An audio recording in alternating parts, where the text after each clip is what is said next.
everyone. Hello, It's hello. me, And I'm Vanessa, and welcome to No No Filters, Filters, No No Fears Fears podcast. podcast. Today's level is a level 5 elephant. So you already know that is serious. According to the title, bullying.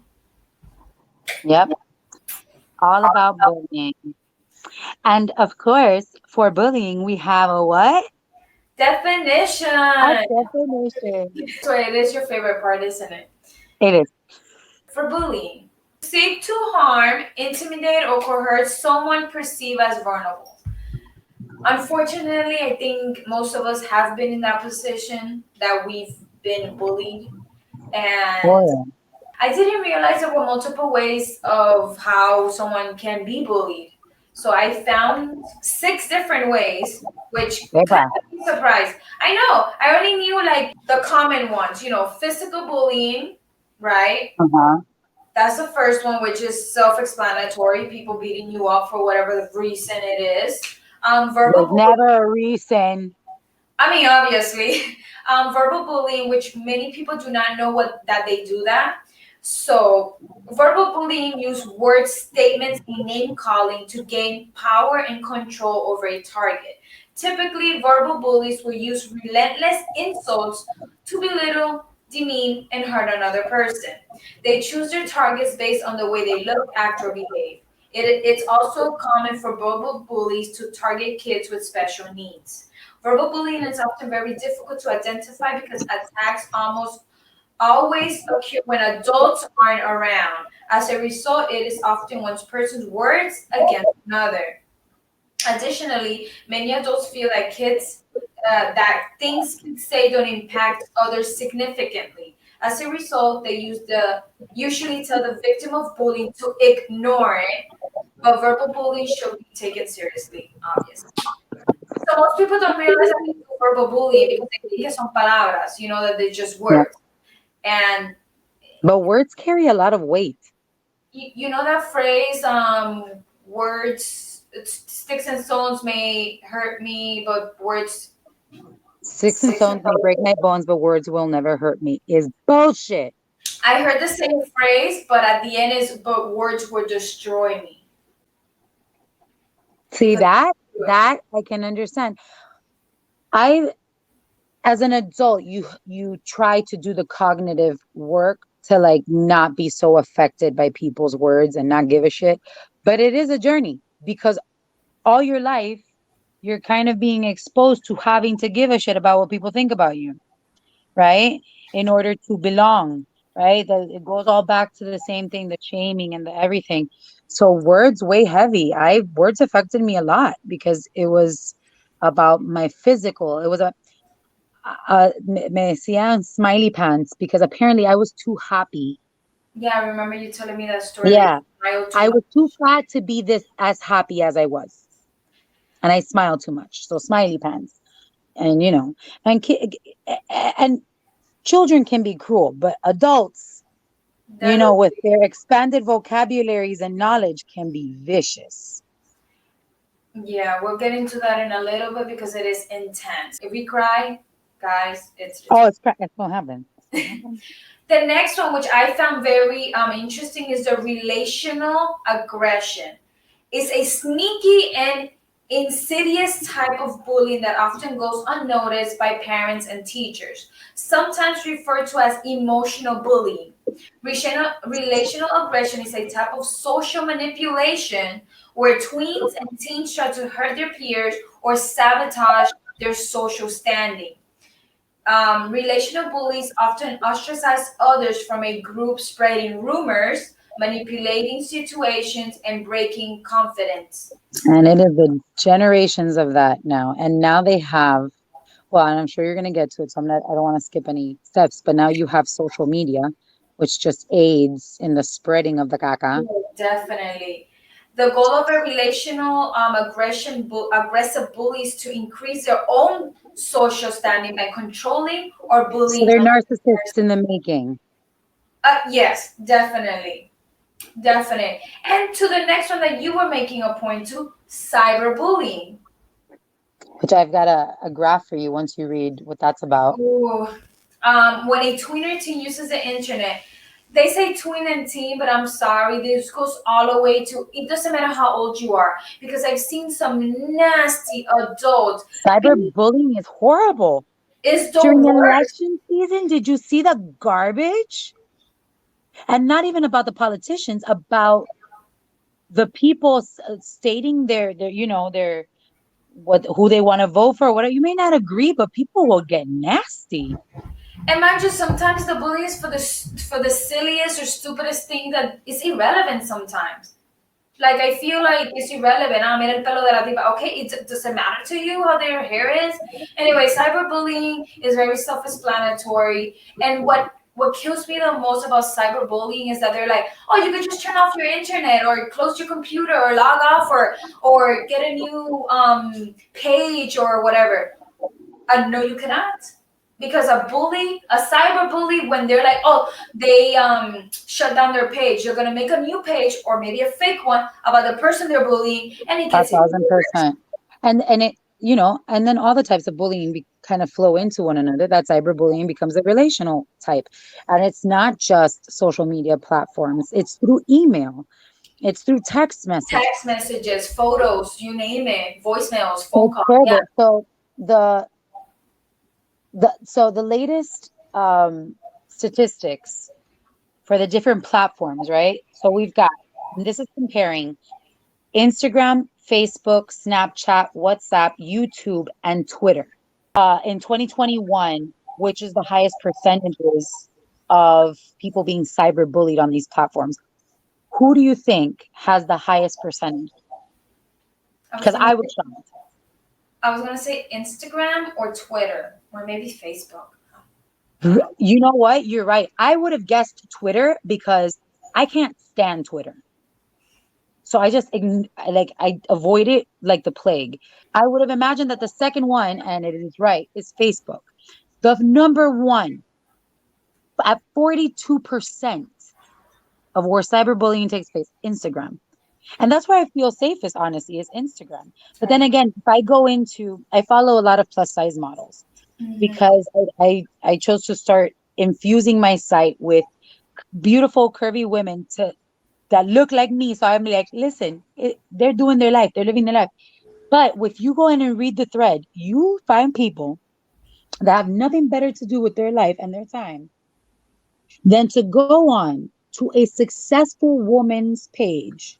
And because she is overweight, have to put their 2 cents in, like if they got their medical license. Motherfucker, you're sitting home comiendo caca.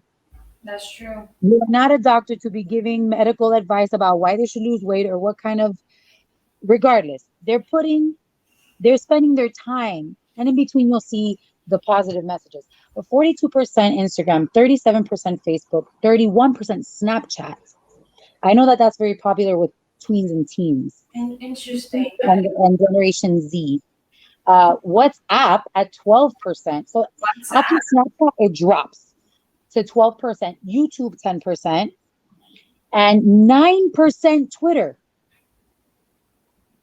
I'm sorry, I use Twitter a lot personally because that's one platform that I personally choose. Mind you, from when it started 12 years ago when I got into now, it has drastically changed. Now I see more, a little bit more of a bullying happen, but I don't, the recent, that platform is more open and it's equally as open as Instagram, I believe. Like they're in the same, see, like Facebook, you need to accept the people, right? So it's more private and more, a little bit more personal.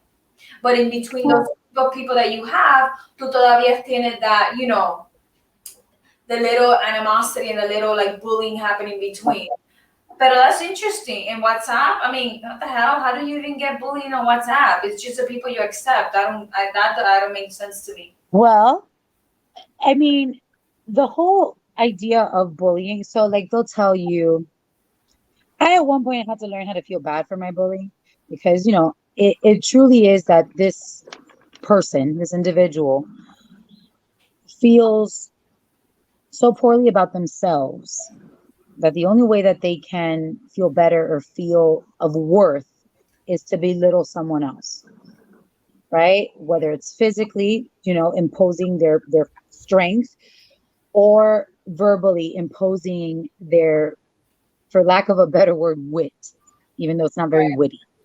Right. Um, but it's also because they themselves may have been bullied by someone older than them, and by someone who truly affected them, a parent, a Right. teacher, a coach that has bullied them. So, they project this onto someone else. Um, but that's massively unfair. And then you start to wonder, like, where can we draw the line? And who is really the bully and who is the victim? Right. Because then you have situations like Columbine, Right. That like happened with the two. Yeah. with the school here in Florida. Now my brain is not working. Sandy Hook. Sandy Hook, thank you. That's something along. So like things like that, those kids were bullied, and they took out that pain and that aggression on a bunch of Another innocent people. children. So it's like, where is the line? Who's the bully? Who's the victim? This is the thing. When a kid or whoever's telling you that they're being bullied, and the person that is able to do something about it doesn't do anything about it, and then you feel hopeless and helpless, ¿qué vas a hacer? And it does turn into, I'm going to take it into my own hands, and this is what's going to happen. Tragedy. And right, tragedy, and it's either the tragedy of a mass shooting or of suicide. To finish this 6 types of bullying, the next one is sexual bullying, which is self-explanatory. Like harassment. Yeah, they consist of repeated harmful and humiliating actions that target a person sexually. Examples including sexual name calling, crude comments, vulgar gestures, uninvited touching, sexual proposition, etc. And then Right. the last one is the prejudice bullying. So prejudicial bullying. Prejudicial. Yeah, it's based on the prejudice teens and have towards people of different races, religions, or sexual orientation. They all, as you already know, intertwine with each other. Like you said, it will start with physical bullying at school, then they go home, and then it freaking continues onto text messages or onto social media platforms. So they're not escaping that bullying. They're literally 24/7 con la misma taunting. So they're home trying to live with their life as a child or whatever, and they can't even enjoy the most basic things like their social media accounts because there's people bullying them. Statistic here, uh, related to what you're talking about. And the question is, the big umbrella has been bullied. This is the percentage of parents whose kids have been bullied by age.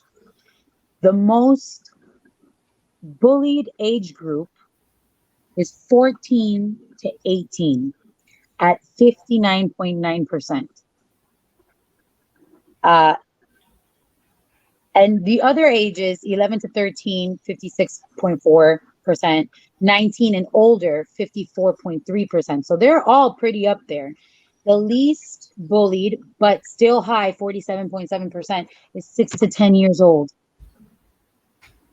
Now, when I see, okay, that a 6 to 10-year-old is being a bully, that is not that child. That is learned and taught behavior. This is where we talked about those many episodes ago about what they see at home, what they see in the people that surround them is what they repeat. They're impressionable. They're formulating thoughts and opinions about the world. And they're borrowed thoughts and opinions until they can discern. So if they're hearing prejudicial comments, if they're hearing the males in their life refer to women in a crude way and get away with it, they're going to repeat it because they think it's acceptable behavior. Exactly. And it only gets worse, as we see, with age. And at the worst age, when you're going through the transition of hormones. Trust me, I had to unlearn I'm still unlearning my family's verbal abusiveness way of, you know, Communicating. communicating. And I didn't realize it was embedded that heavy. And then I realized, I'm like, wow, I was nasty for no reason. And I didn't mean to, just te sale, you know?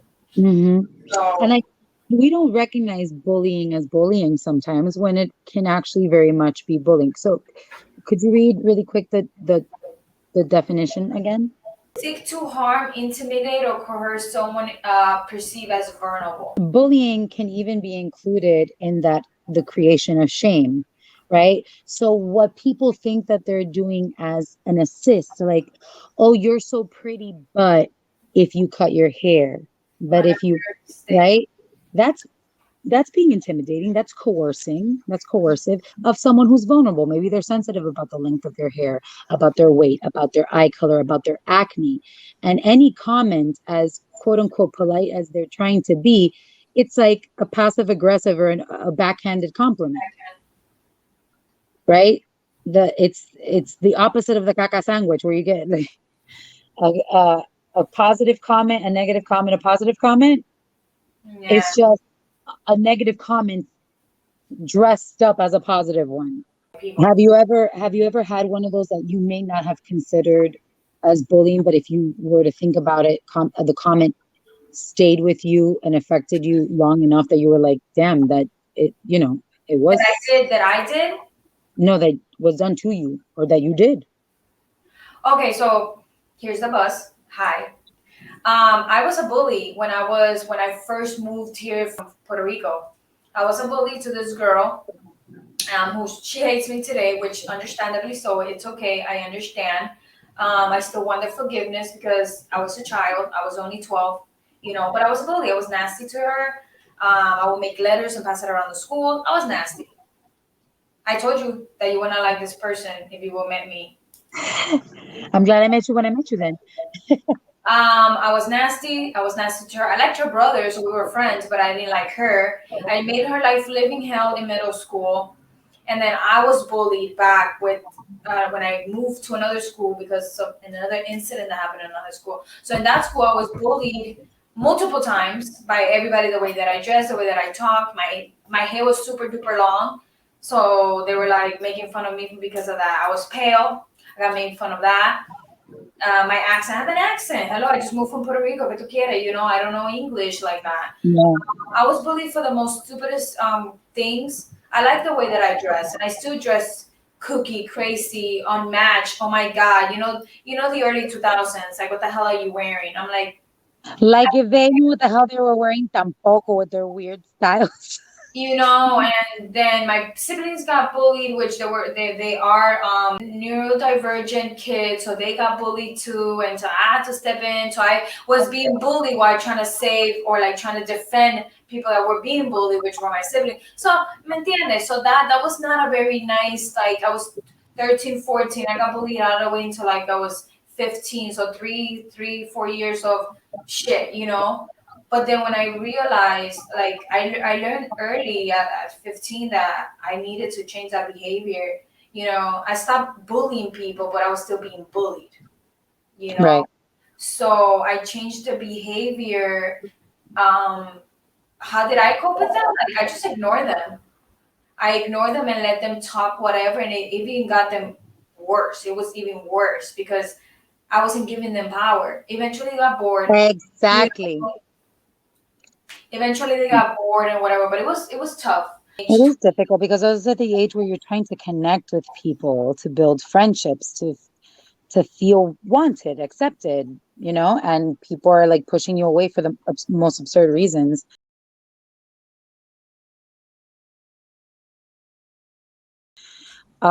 It's no secret, that I have this Yeah, tattoo, and we both. um, yeah, a lot of that depression and the fear that placed this need to not exist came from bullying.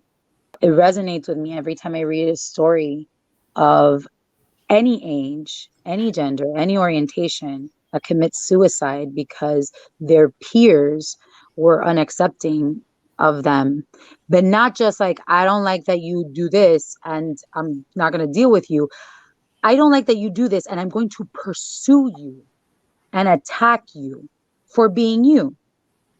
And then that seed of shame is planted, which is not there's something that people don't accept about me, or not that I did something wrong. It's I am something bad. I am something wrong. And, you grow up, but those things stay with you. It becomes your own personal dialogue. And it became my personal dialogue about my self-worth and my self-love, about my physical, about my intelligence. And those things start eating away at you. And when you have other factors, and I did not necessarily choose the easiest career path to deal with such deep-seated like trauma and bullying. Uh, I live to tell the tale. There are many that don't, because they didn't have the support system that I was fortunate enough to have. Most people, my mom was very hurt when I got my tattoo. Not because I got the tattoo, but because she didn't know. Most people don't know. Yeah. Most people don't know. And most people didn't know about my bullying except my other friends. My mom knew about it because she almost went in and kicked some kids' asses.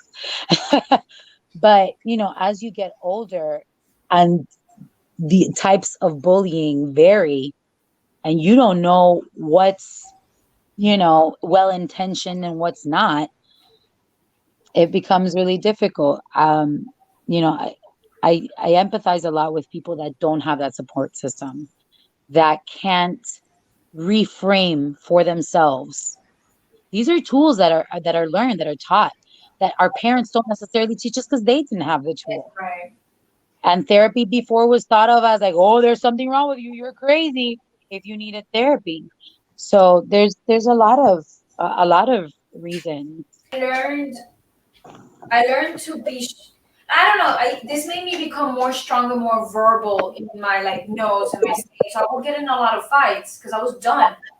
I was done. And how many fights I got in? Way too many. Because I was like, I'm done with this. And then I had to change schools because it got really bad. And after that, like this is why I'm the activist that I am today, and I became one at a very young age too. And I realized there were many things that were wrong, and I didn't have a support system. I didn't have anybody. I just had to do it on my own. I realized that you grow up fast. Basically, you grow up, Yeah. especially if you're alone and you don't have anybody. You grow up fast, and then you're like, how am I gonna deal with this? What am I gonna do to Yeah. save myself, basically. um, I'm very grateful I never had a suicidal thought or wanted to end my life when I was a kid or a teenager or whatever.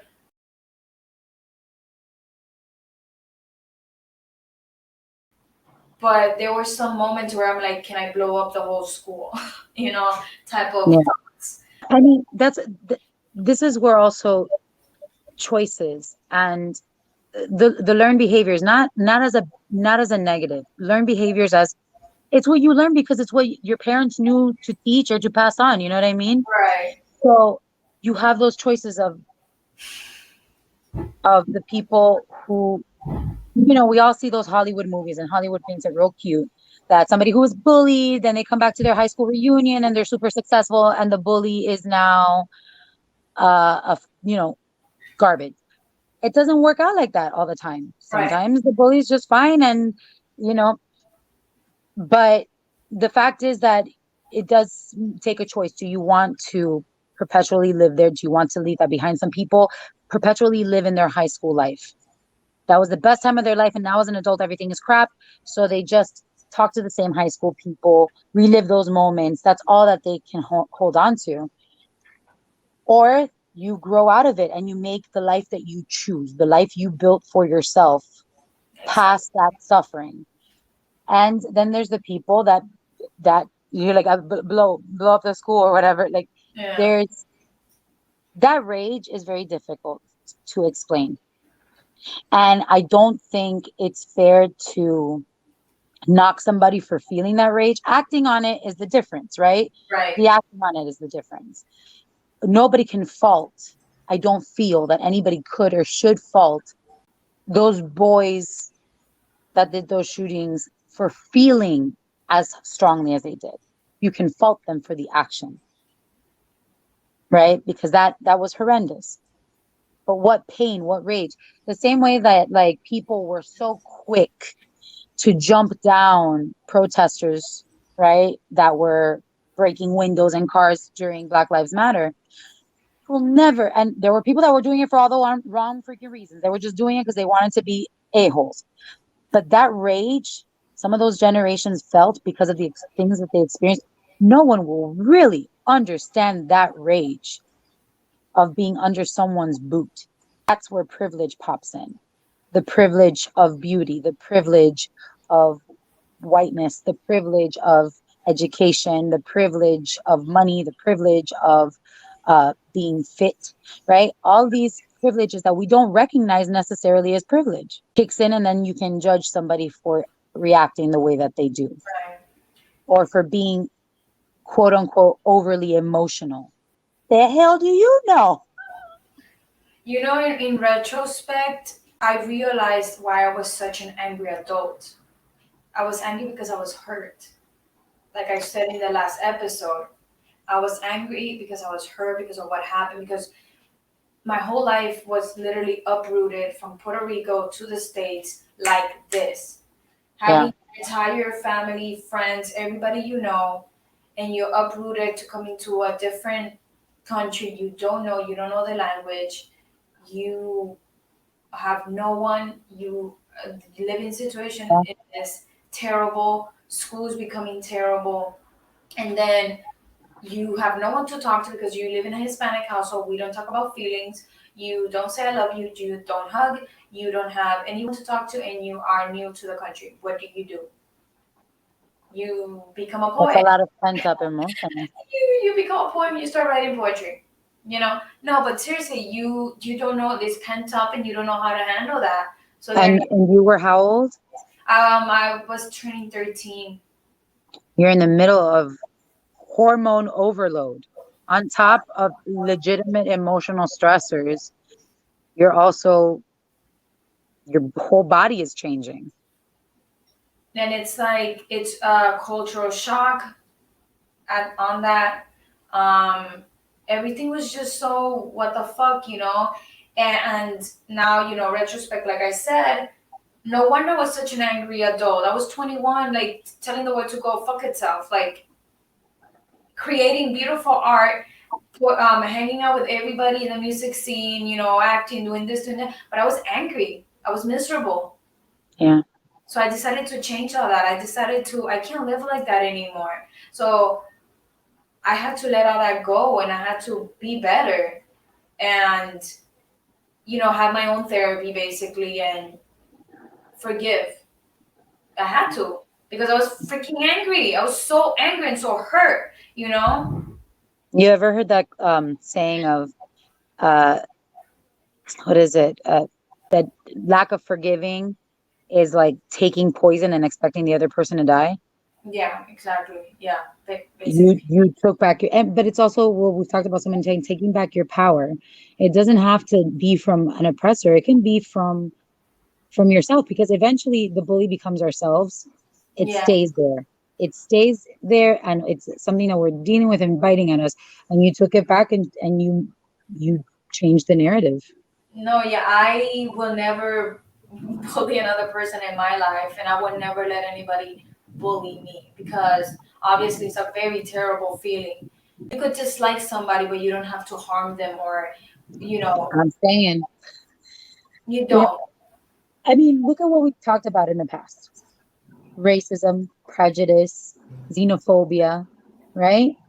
These are all mass level bullying, attacking someone for being different, for something that they can't control. You can't control where you were born, where you come from, right? And for those that make the argument, oh, but you can control how you dress and how you, but why should you? Right, like you just gotta be yourself, and if nobody likes you, then you just gotta. And I still didn't. That's the problem. Like I didn't care what anybody thought about, but it just became so constant that sometimes you're like, and hence why all the fighting. Like I was not gonna let them continue. And you know what's so funny? I don't know if this has happened to you, where the bully Couple of years later, as you're a little bit older, want to be your friend. They tried to date me. They asked me out and pursued me. No. I'm sorry, but no. I Can wouldn't. you imagine?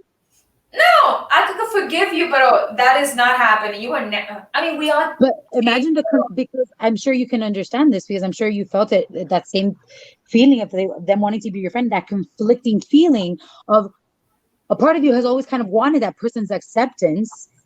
And Right. then when you finally make amends with yourself that it's not going to happen and screw them, they show up and now are giving you a completely different story than what they've told you forever that made you feel like gaga. And now you're like short circuit. And I understand we all grow up and we learn and we change our behavior and want to be better people because hello, both of us have. But did you know you made my life a living hell when we were kids? And you made me the person that I am today? Thank you, but no thanks. Like, I forgive you, pero de lejito you could stay over there. I really feel like that kind of thing is what, and I can only speak for myself. Hashtag not a therapist. But what perpetuated that need to be a people pleaser? Because yes, that's all born and put into you from childhood, your parents, but it gets reinforced by the relationships that and patterns that you continue to have in your world. I allowed so much. Now, mind you, I am not a violent person. I'm a big girl. I just tap somebody and they fly across a room. I'm strong. You know what I mean? So I'm not a violent person because I know I can do damage. I've been very cognizant of that. I also am very cognizant of the fact that when I do allow myself to cross that border from, because I tell this, I love that you said that it wasn't anger, it was hurt. I say that to my students all the time. You're playing the one note, you're being only angry and just screaming. Where does it come from? And that's when therapy comes in and they have you unpack all these feelings, all these thoughts, because it all stems from something else. Right. So I can be very emotional and cry for everything and feel all the things. But if you push the right buttons in the right way, you're going to see the side of me that you don't want to see. Very few people have seen it. I call it the tiger because it is scary. And it's something that I worked very hard to not control and keep down because it's a part of me. You know what I'm saying? But that I learned how to talk down off the ledge, to not allow myself to get to that place. But I mean, I've only ever gotten physical with people a handful of times. And it's usually when because they're causing pain to somebody else. Right. Um, but to myself, I don't think maybe once I stood up to the bullies that were beating me up. But I would get beat up in middle school almost every day after school. Every day. I lived in Jersey and we would walk home and these boys would push me into bushes and like beat the fuck out of me. And they left the face alone so that when I get home, my mom couldn't know anything. So it's very, it creates this like level of like when it's unleashed Right.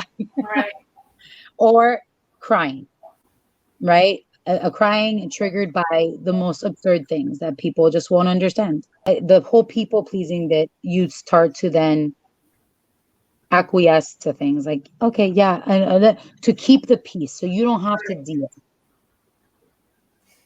It just reminded me of the times that my siblings got beat up and it just sucked.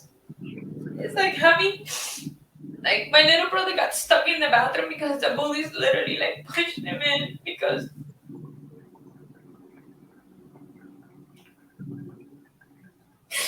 he was just a kid and the bullies were just so terrible. And he's been afraid of the dark ever since. Like, it's really bad. They psychologically fucked him up. And just Yeah, my older brother, and it's like, it sucks when you it have does. to run from across the building to where your siblings' classes because they're beating him up. And you have to, nobody else is helping. Where the fuck is the teacher? And that's the only reason why I went to the same high school, just to take care of them. You know, so me listening to your stories just reminded me of this. Like, see, I was only verbally, physically to the girl, and I know it's not no excuse, and it's still as terrible. But I've never would physically harm another person. Right. You're defending. And I think it's really important that like we remember to allow ourselves to feel how you feel because it is shitty. And I've heard so many parents, so many friends, because it happens at every age where we try to do the whole toxic positivity. Pero eso ya pasó. Don't worry about it. You can move on. You're stronger. You don't feel strong. You don't feel good. You don't feel worthy. You don't feel safe. And it sucks. It And if doesn't. you, what? Sorry to cut you off. It's No, like no, no, every day I'm like at this new school. I'm like, are they gonna get beat up? I like this is gonna happen. But they were in a special education class, so it was only for them. Not like the previous school where they didn't have education class. It was normal people, regular students with everybody else in between. right. And just being so, again, it goes back to like, what are these kids being taught that make them think that they're superior in some way or that they can be that unkind? It's not just kids, it's adults that are walking around with that same sense of like entitlement. I'm sorry, but like I keep saying again and again, adults are the nastiest bullies out there. Like you think kids are bad, adults are worse. Because they pass it off as conversation. Right. And it's like not that's not what's going on. This is not a dialogue that's happening at all. There was a comedian, and I can't remember, who had a show where he made the comment that we need bullies. Now, hear me out. That we need bullies because that's why the obesity like the numbers in obesity have gone up so much or whatever because we have all these anti-bullying riots and we're stopping all of that and canceling PE classes just because it's not easy for some kids. I don't agree with canceling PE classes. Yeah. Modification, yes. I understand what he's going at. It's that same idea of there could never be a utopia because it's unrealistic because we need the good and the bad. Unfortunately, unfortunately, we need those individuals that don't know how to cope, that don't have the right tools, and whose response to their own hurt is to be vicious. Yes, it is on us to teach our children better, to nip it in the bud. But some people learn how to be bullies as adults because they get treated poorly as an adult by someone who as a kid was treated like crap. So has now become this douchey adult. That was very judgy. But It's true though. So, but I mean I feel like as crappy as it is, those individuals, just like all the horrible shit, is necessary for us to know the difference, for us to know that there is better and can be better and should be better, right? So we can't make change if everything is great. And when we see those differences, we can truly appreciate what a gift someone is in our life, or and forget about someone else. When we can truly feel those differences and see ourselves overcome it, we can you can feel proud of yourself. Like you should be insanely proud of yourself. Even though a lot of these memories are difficult, you took back your power. And more than that, no, damn the crying. You defended your siblings because you understood that pain. So unfortunately, it takes the assholes in the world to exist for us to know the difference. And it takes the survivors because being a victim is a choice. Sometimes staying a victim. Let me rephrase that. Staying a victim allowed you to recognize that you are a survivor and take back your power and become a completely different person. trust me, when I was like 21, it sounded funny or weird at the time, but I took a peace vow. That's what it was called, a peace vow. And I've been honoring the peace vow. If it doesn't serve me and it's not negative, I'm not saying, oh my God, toxic positivity, but not to give in into that like I used to. Yeah. Because I'm not angry or hurt like that anymore. Are there things that hurt me? Yes. Do I stay in that? No. So ever since then, I took the peace vow, and ever since I've been like, this is the rules, this is what I'm gonna do, and this is what I'm gonna follow, and be at peace, because I can't live like you said. You can't live in your past. Some people do, and I've learned from that, obviously. It's only causing you damage, literal physical damage. There's scientific data that shows that when we hold resentments, that when we hold ill will and negativity, and hold even words, right, Exactly. that it starts affecting our blood, our heart rates, our pressure. So it starts affecting your organs. So you're there killing yourself little by little, and the other person ni se enteró. Right, They're because chilling. you're manifesting this illness on you because you're sitting on that. It's a Yeah. negative energy, and it does exist, but people do not think it's real, and it is. Glad that mental health awareness has become more of a forefront, because there's a lot to be said about being able to seek professional help, right? And not feel like you're going to be seen as like there's something wrong with you or you're crazy, right? It's because sometimes it's not easy to talk to a friend. It's not easy to talk to a parent. And sometimes they themselves are dealing with their own traumas and their own shit that they may not be able to provide you the tools that you need. Right. And a mental health professional will have, an assortment of things to pull at for your particular need. It is important to still know to be there for one another. It can get really lonely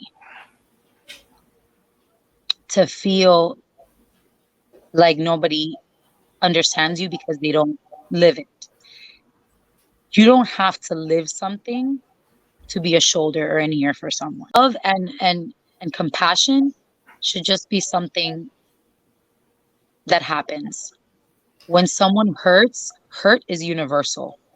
Exactly. It doesn't matter what age, color, race, whatever it is. It's And and compassion for that hurt, regardless of whether you understand it or not, or you can resonate with it or not, you've felt hurt. So you should be able to at least lend a hand. You're not alone. Or, um, like I we. think that those conversations existing now, I think makes it a lot easier. But I feel like it's battling at the same time with the existence of cyberland, right? Where then it becomes so much easier to tear somebody down. And we're taught as women, we are taught that don't trust the bitch with your man.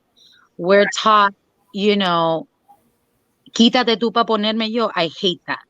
Yeah, me too. So quítate tú pa ponerme yo, loosely translated as like, you move out of the way because it's my turn, it's my time. So it's like it this it's built into us culturally, generationally, this idea that we need to be better than someone, Right. right? And then we need to assert that in some way.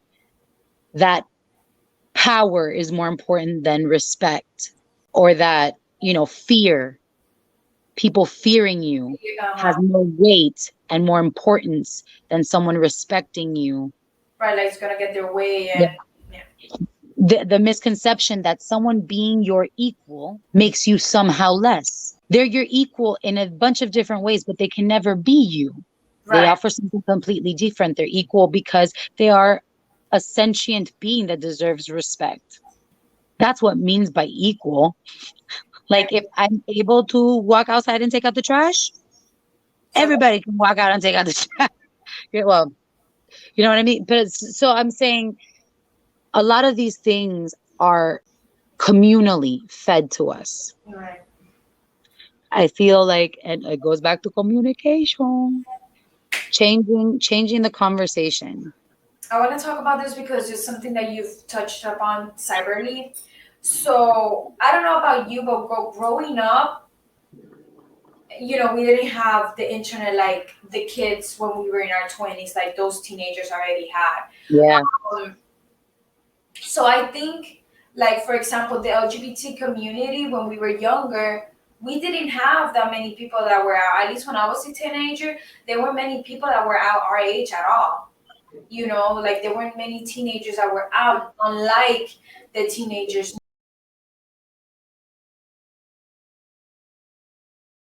now. And I'm mentioning that because of the rate of all the LGBTQ suicides that have happened because of cyberbullying, and because of the new, the times that we're in now with technology being prevalent to the kids nowadays, the rates have gone higher. And I want to share some statistics with you. 70% of LGBTQ students report being verbally harassed. Another 72. 70%. 70. That's A a lot. freaking high number. Even 10% is a high number. Nobody, but what can we do? 71% of the LGBTQ students report hearing homophobic remarks from teachers and or school staff because of their gender expression. 54% of the LGBTQ students did not report experience of bullying because they doubted an intervention. No one's, like no one's gonna, do anything about it, and it ends up being true Yeah. sometimes. 49% of students have experienced cyberbullying. I believe that's a very low number, but 29% of the LGBTQ youth have experienced homelessness, being kicked out, or run away. And then the 86% LGBTQ youth said that the recent politics have negatively impacted their well being. 1 in 3 LGBTQ youth reported that they have been physically threatened or harmed in their lifetime due to the LGBTQ identity. 1 in 3. Mind you, like I said before, the internet when we were kids wasn't as bad as it was today. So we see these numbers being so high because the internet is a really shitty place. It's so good, yes, so bad at this, It's so difficult because look, here Cuba is screaming for internet so that they can get their story out. And at the same time, here we have somebody filming George Floyd being murdered versus doing something. People have become so comfortable behind their phone recording the evil shit of the world that they don't do anything. They're bystanders too, but also they're afraid of their lives. Right, I understand. So, like with the cop situation, you don't want to meterte en eso, but people record when the girl, the transgender woman that was killed online, Yes, killed Alexa. live, killed live. People are watching it like it's a show, like it's a spectacle. It's a human life. Someone could have called. Well, and in this instance, it was the actual abusers that were trying to killing her doing the live thing. So it was Yeah, worse. yeah. But do you understand what I'm saying?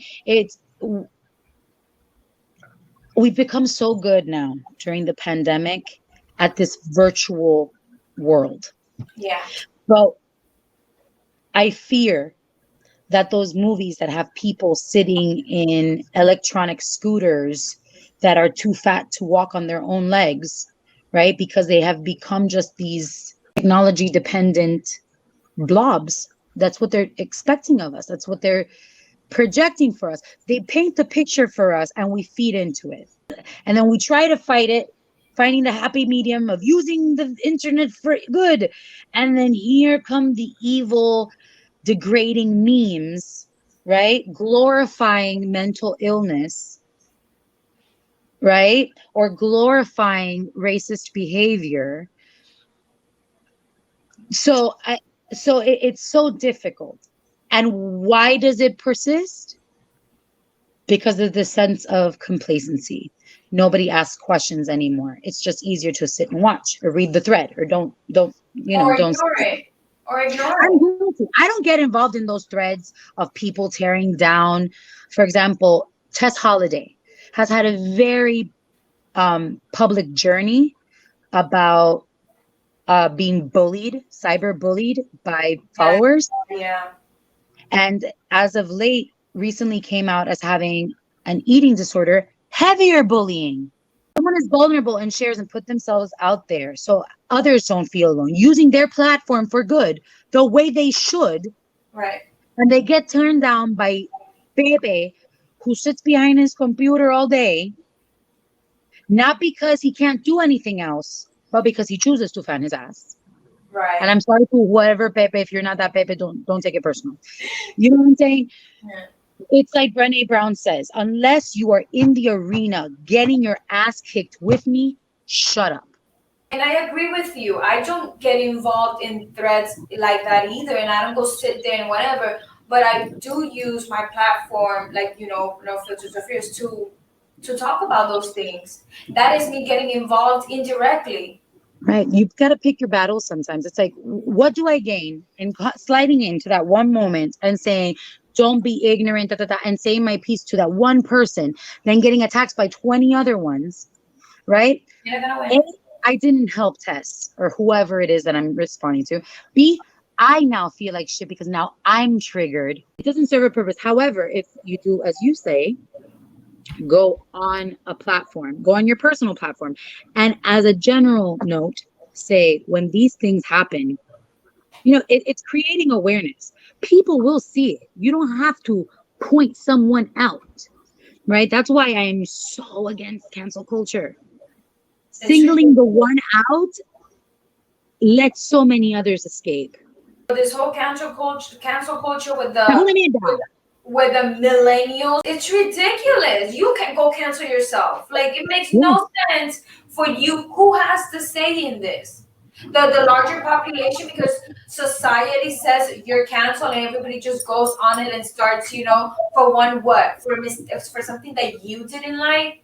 So now everybody's on the bandwagon basically, because that's what I feel like. Everybody just gets on the bandwagon and it's like, you're canceled. Let's go cancel you. Please rationalize as to why you actually do. You are a leader yourself. Do it. Rationalize and don't be a follower. it is also difficult because it is human to want to impulsively, knee jerk reaction, say what you're going to say to that one person. You forget the bigger picture. But I feel like we can accomplish so much more if we look at the bigger picture versus that one person. Of course, of course. If you go for that one person, you look like the bad guy. You look like the psycho going off on that one dude on Instagram when you could have just gone on your platform, explained what the situation was, and been like, this is how I feel about it. No names, no nothing. The general situation is shitty and it should not happen.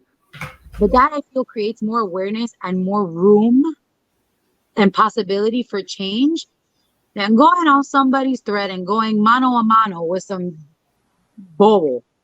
Like it's not gonna help you. Or it's not gonna help the person that you're trying to defend either. Of course not. It's just it's. I feel like it's a battle that you're not gonna win. It's just wasting your breath and your time. Um, I don't know if you've have any.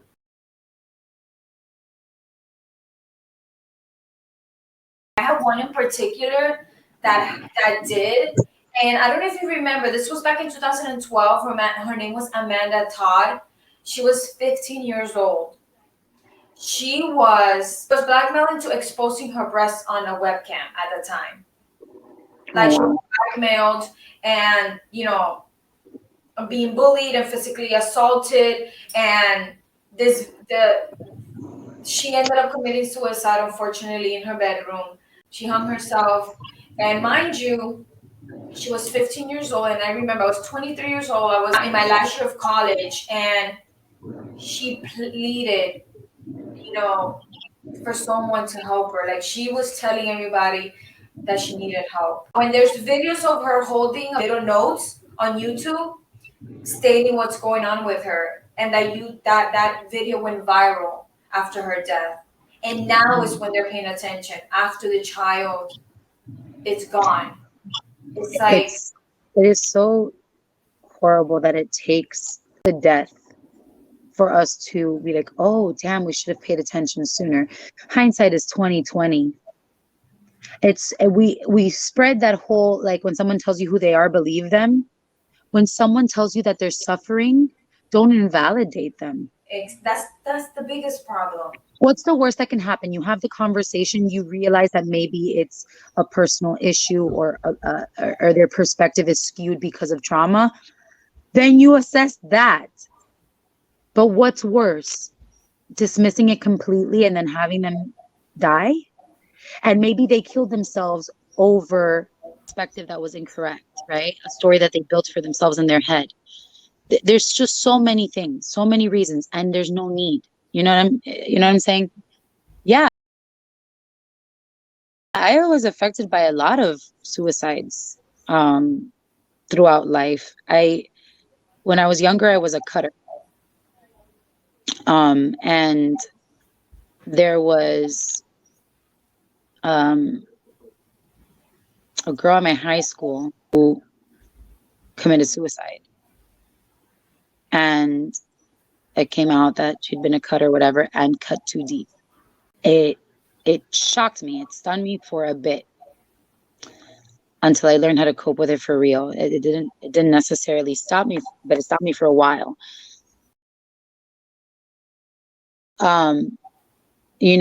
The story of Matthew Sheperd was a very big thing when I was in high school, because I was in drama club and they wrote the Laramie Project, and it was a big play and everybody was doing it. Everybody was doing it because it was the cool thing to stand up for LGBTQ. I remember reading the Laramie Project for the first time and falling apart, because yes, it is artistically beautiful, but a boy was tied to a barbed wire fence and beaten to death for this to become a story.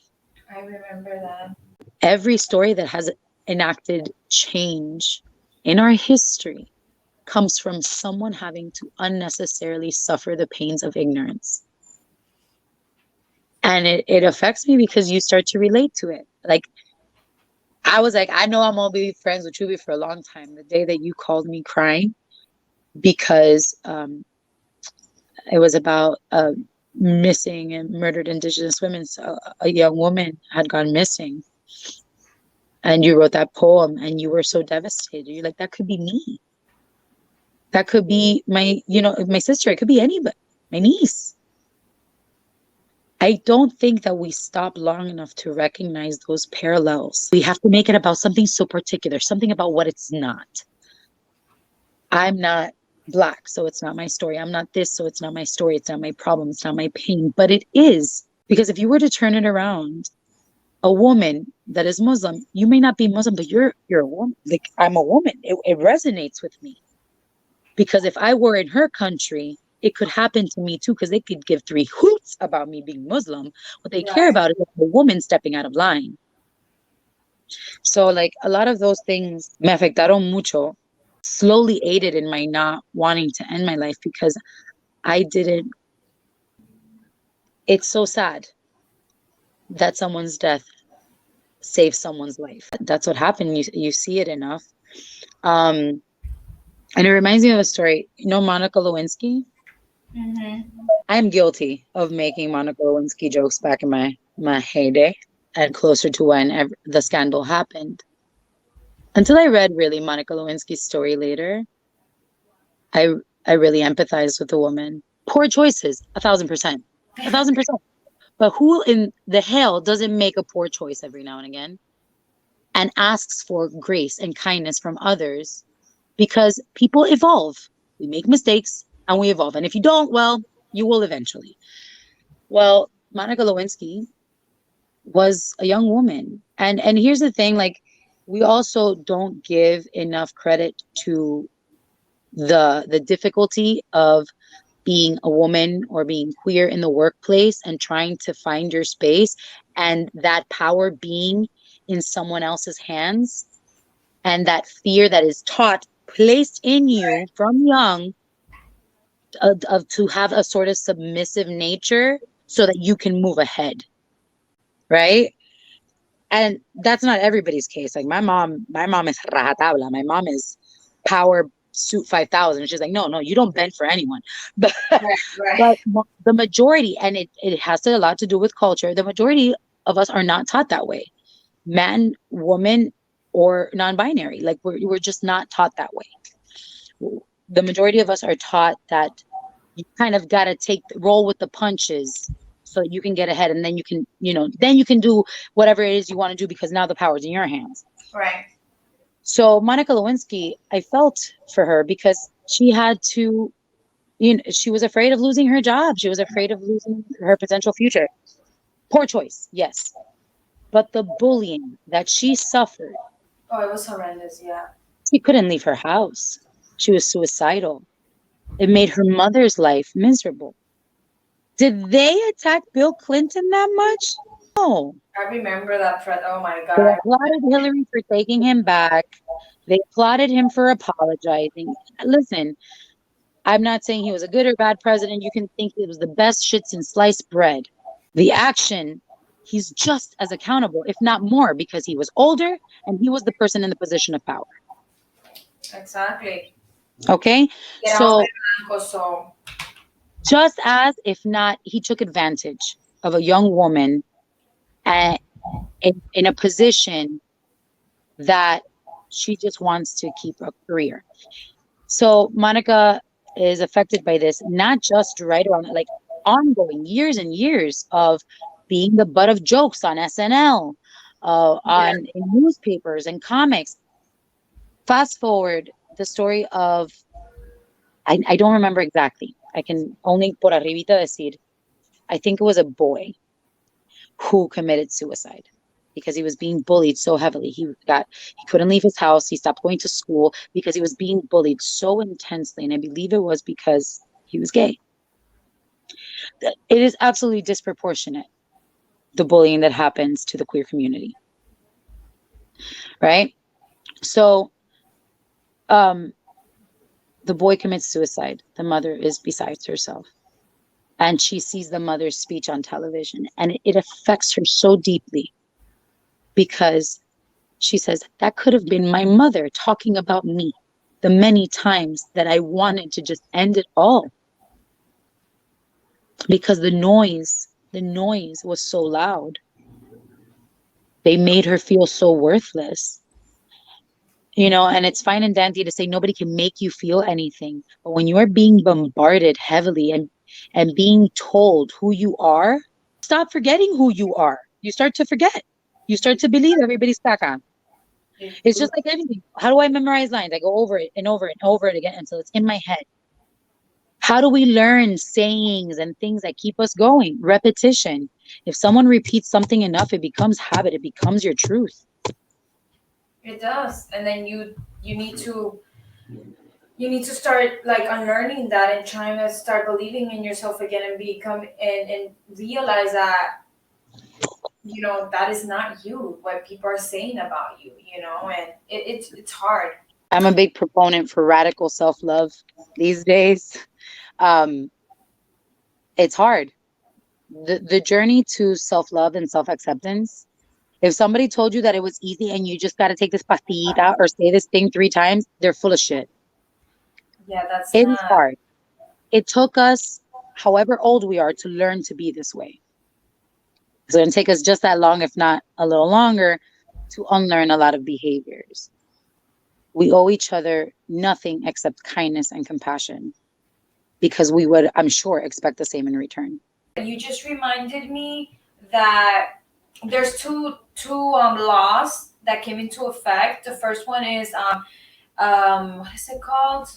The Matthew Sheperd and James Byrd hate crime prevention in 2009. It came into effect. In 2008, the year obviously prior to that, California was the first state to enact the national first law against cyberbullying. Technology advances had made cyberbullying a harsh reality. So obviously they started, so California was the first state. California is always involved with everything. They're always the first of many, but they started. They're pretty open-minded.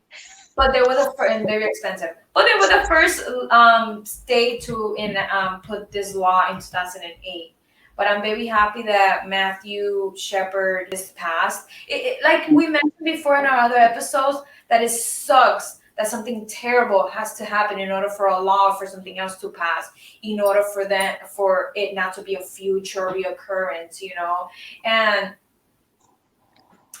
we need to do right by them, You know what sucks more? Yeah, we need to do right by it. Absolutely. Because what sucks more is that all these deaths and these tragedies happen and nothing happens.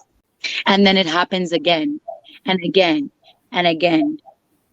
So that's why I say, like, we could never understand the Black community's rage and why they reacted certain ways during the protests, because you get tired of seeing people that look like you being killed for stupid shit. You get tired of seeing people getting blown up by um minefields in Iraq and Afghanistan. I'm sorry, Iraq and Afghanistan. We we repeat cycles, right? We talk, there's people that still believe the Holocaust didn't happen. I know, it's ridiculous to me. I don't understand. There are and that we want to talk about bullying, the Aryan race. Really? Okay, so like Makes the Holocaust didn't happen. So because people really believe that and perpetuate that BS, how many genocides don't happen every day in the world still? We're witnessing one on an island, but in small parts of India, there are genocides, entire villages just wiped out. exactly, and they still don't believe it. Okay. It's garbage. For 411 with Shubi, 411 with you there. I have two links, which one of them I became a activist for it, or whatever you want to call it. I joined the organization. I'm going to put the two that I'm going to talk about it on the scroll right now. The first one is called GLAAD, GLAAD.org. Yes, it's called Spirit Day. It's an annual LGBTQ awareness day observed in the third Thursday in October. It started in 2010 by a Canadian teenager named Brittany McMillan. It was initially created in response to a rash of widely publicized bullying related suicides of gay school students in 2010, including that of Tyler Clementi. This is promoted by GLAAD. The observers were the color purple as a visible sign of support to the LGBT youth and against bullying during National Bullying Prevention Month, which happens to fall in October, and as well to honor the LGBTQ victims of suicide. Like how they actually say what they're gonna do and do it, and this is why they're one of my top main, organizations. The next one is stopbullying.gov. They provide information for various government agencies on bullying, cyberbullying prevention, and response, and how to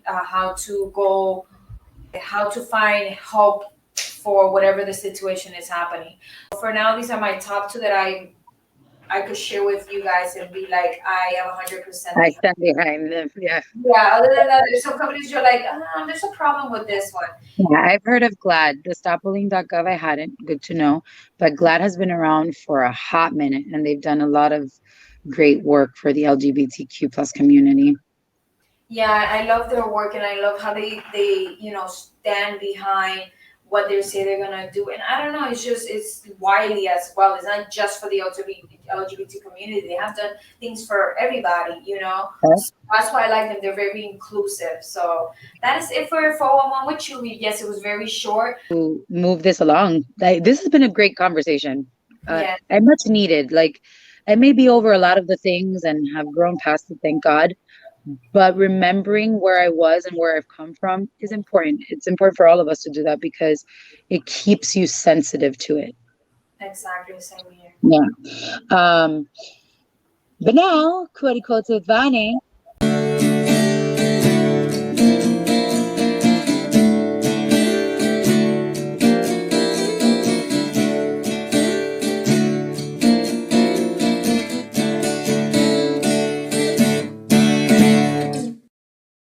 And of course, we cannot not have a Brené Brown quote. When we deny the story, it defines us. When we own the story, we can write a brave and new ending. Brené Brown. I mean, that says it all. I mean, that's on the other side of bullying, on the other side of the trauma, on the other side of like working through it, doing the work. The person who's bullied, right? The survivor of the bullying, you deserve to have a new ending. Don't let that be your entire book. That was but a chapter. And it was a shitty chapter. Let it inform the kind of person you want to be to other people and not be a crappy person. But do you, You know, boo boo? in retrospect, the person that I bullied in middle school, I hope she's okay. You've come a long way. And I mean, you're sending her that good energy and thinking of her. What I hope for people is that that on her end she was able to forgive and it doesn't like, right? Yeah. And not just you, like whatever it was that she lived, so that she doesn't live with that trigger or whatnot and project it onto someone else, right? Or let it affect her at moments where it shouldn't, or it hinders her. And I say that in general, that we should all be able to forgive to that extent, just because it really does cause us ourselves more harm than to that person. But I hope she's okay too. But you were at a different chapter yourself. Yeah. We have only insecure people need to speak badly about others as an underhanded way of praising themselves. What happens? They feel shady about themselves, they project, having to make you feel better. So they use all these examples of like, you don't know what you're missing out on because they bolster themselves. I'm better because, you know, because I'm blonde, because I went to an Ivy League school and you went to a community college, because whatever the case may be, to talk down to you so you feel like crap and start questioning. And it's like those kids are like, oh, but those sneakers aren't real Converse. Those are from Walmart. I have real Converse. Oh, but that has to be like coach from Goodwill. That's not a new coach. Fuck do you care? Right. That is still bullying. And Right. what is happening? These people are making themselves feel better about what they've got by making you feel small. Don't let them. Easier said than done, but I yeah. know. I know. It is easier said than done. So then we have here, this is from the centervention.com, and the quote is from Saint Ambrose. No one heals himself by wounding another. That message is for all the bullies out there. You're not going to feel better by making somebody else feel like shit. Because when you see them cry, you'll feel better for half a second because you won, and then you'll feel like crap because you feel exactly the same that they do. So it didn't take it away. Exactly. Last but certainly not least, back to Brené Brown. If you want to make a difference, the next time you see someone being cruel to another human being, take it personally. Take it personally because it is personal. Oof. Brené Brown. Because it is personal. And we've read it before. I didn't speak up. They came for the Jews. I didn't speak up because I wasn't a Jew. They came for the Catholic, right? We've talked about it before. And it applies to everything. If we draw the parallels right now, just in today, what's happening around the world, that applies. Take it personal.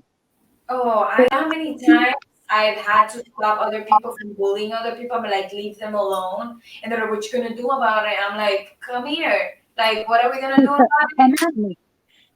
Like, we're gonna throw hands. That's what we're gonna do. Like, no, And then like, they don't. And then they don't. right? It's all Right? talk but no walk. And it's like it. Mind you, it took courage from me because I used to be afraid of standing up and being in that vulnerable position. I'm like, oh my god, I could get bullied, I could get beat up, but it's okay. It's gonna be worth it. Let's try to, like they say, what's that saying? It's like safety in Oh, numbers. okay. I thought I was gonna you what you were saying was making me think of the quote of uh speak even if your voice shakes. That too. That too. But safety in numbers, so rallying with other people to stop the bullies. Mind you, I always been this way. My sister told me when I was like 5, there was this kid in Puerto Rico who used to get bullied because they were, a little bit heavy set. He was only 5 years old, but my sister said that I was always defending him from other people. And I don't remember this, obviously, because I was so little, I don't remember much. But yeah, even then I was like defending other people and be like, stop. Yeah. So I mean, for me, like by high school, it's finally when I came around into my own and was feeling myself a little bit more. So I have my issues because yeah, they don't go away. no, But I was a popular girl in school. And I used my powers of popularity for good and it annoyed people. It annoyed them that I hung out with the band kids after school. It annoyed them that I talked to the guy that was into comic books. Stupid things that's like, why does that annoy you? I know, How right? does it affect your life? Because they're losers. Because, like, Sad, okay, se me pegará a mí, but not to you. So what is the problem? right? Um, I never got beat up or bullied in high school, but I felt a bit vindicated that I could help others or meld communities, right? I'm all about community building, and when you can meld different communities that think they are so different and they find a similarity, like the band kids and the theater kids, or the popular mean girls and the band kids after school hanging out on the bench. That was a win for me. That Yeah, was a total win because the moment we all realize, yes, like I don't want it to sound like an all lives matter comment. I don't. But the fact is that when we all realize how truly alike we all are, yeah. we wouldn't be hating on some stupid shit and perpetuating things that people from, let's call it for what it is. They may have been very intelligent, brilliant minds. They knew as much as they were going to know for the information they had at the time, right? We Right, know better now. The idea is not to repeat it, right. It's to do better. do better. This really loves company. How dare you be so happy? It's like telling me you're too happy. You're too fat to be so happy. Like I should be miserable because I'm not a skinny mini. So the one person that I can think of that used to give me so much crap for hanging out with the band kids, that person's home life, when I finally went to their home to like hang out, da da da, I learned so much and I empathized so much more The why and they do that way. and and tried to be kinder to them. Mind you, we're still friends to this day. Because of that. And they've changed so much. But it was because they were constantly being ridiculed and put down by their own parent and being told that they had to be like the top. And aren't you with the girls with the thing and the look and the purse and to fit in and es algo inculcado. It's something that's put into you. So it's like, oh man. I'm grateful that I am an adult now, that I can make my own decisions and hang out with who I want to and be surrounded with the people that I want to and see and indulge myself with the information that I want to because I'm the one making these decisions for myself, not a third party. And I Yeah. feel like forcing a child, a kid, anybody to be in certain groups, in certain atmospheres that they don't want to be in, pero tú dices, porque soy tu mãe, or because I'm your mother, because I said so, Oh, bye. is not a valid reason. I feel like you should talk to your kids and let them know why. And in their response, you should hear them out. So they could be like, Mom, I don't want to do this because I feel uncomfortable about this and this and this. And they're telling you with their own Yeah. words, but you're Yeah. not listening. So, like we said at the beginning of the show, it's their parent, is the adult, is the person that's able to do something about it that should listen and pay attention, like truly pay attention, and not make it about themselves. They should listen to their child. If not, unfortunately, what happened to Amanda Todd, we don't want that to be repeated. Yeah. Like you said, at their young age or when they're developing. And I feel like And there's already so much going on in your head at that point. it's so crucial for them to have someone that they could confide in and be like, have that relationship with your parent. It's a blessing. And if you never had it, I never had it, so I don't know about it. But if you do now, whoever is listening to this, take advantage of that. Yeah. And I would also add to that if you are going to be the support system, be you parent, be you friend, be you sibling, whatever, uh, we need to try and remember to not make the mistake that when we are being of support to someone, that yes, I think it's wonderful when you can relate and the story resonates with you. And like I said before, like it's important to go back and remember those times, even though it hurts because it keeps you sensitive to it. But remembering that we are all different. Even your kid that you raised is different than you, right? Because there's trauma that not just you put in there, other people did. And so they've learned to cope in different ways than you had to learn how to cope. So that being said, that when we're being of support, to be conscious of what kind of advice we're giving, or are we imposing our own solutions onto someone else that their way of dealing, it may not work for them. It might make them feel worse, or it might make them feel invalidated, right? And to not push that, oh, but you'll be fine. This is what makes you stronger. We got to let ourselves feel shit.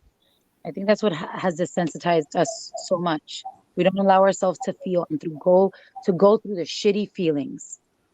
Right. Right? And and we've been taught that if somebody is always like un problema y un drama y llorando, then don't have them in your life. No, be there for that person, right?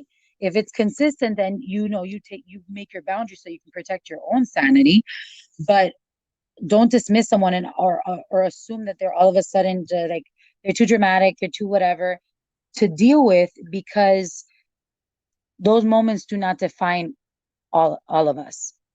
We are fun and we do all these things and we lose opportunities with people because we define them by a circumstance, one moment. So if you're going to be a support, if you're not a mental health professional, all you can do is be there. You can share your experience. Don't impose it as something that they need to react the same. And to those who feel bullied and feel alone, and even their support system doesn't feel like much support, there is no shame in getting professional help, either from a school counselor or from a therapist. There's no shame in that. Do right by yourself. What I was gonna add to that was like if your sister, sibling, a parent, a teacher, whomever you are, to whoever you are, to the person that's being bullied, there are signs when someone's being bullied. There are signs, when they're retrieving themselves, they're acting obviously out of the norm of who they are usually.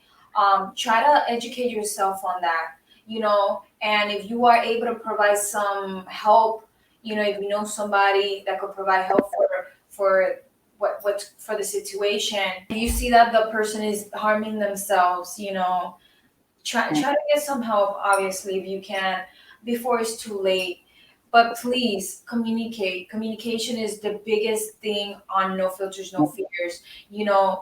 Talk. Try to build a safe space for the person that needs help or that they're going through something. Obviously, everybody's a judgy pants. Everybody. It's just gonna We happen. have our moments, We all all of have us. our moments, but try to be receptive with open, I don't know, with an open mind, and be there for the person. Like Vanessa said, I know it's tough out there, man. Yeah, buddy. It's tough, But but if we're tough to each other, it makes it that much worse. Um, I did want to invite our viewers, our listeners, share your stories with us. If you were ever bullied, or if you have a word of advice or a word of, in Spanish they say aliento, a word of inspiration, motivation, of support, of solidarity. If you have anything like that or any resources, please put it in our DMs, email it to us. It could be our DMs in Facebook, or it could be on Instagram.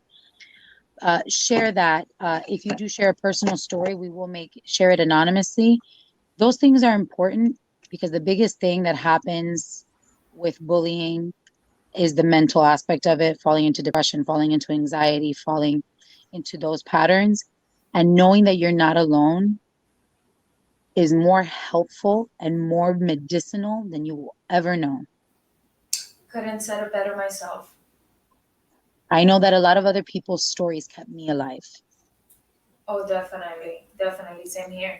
But you know, you have a family here with no filters, no fears, and it may be hard. It is. It's difficult.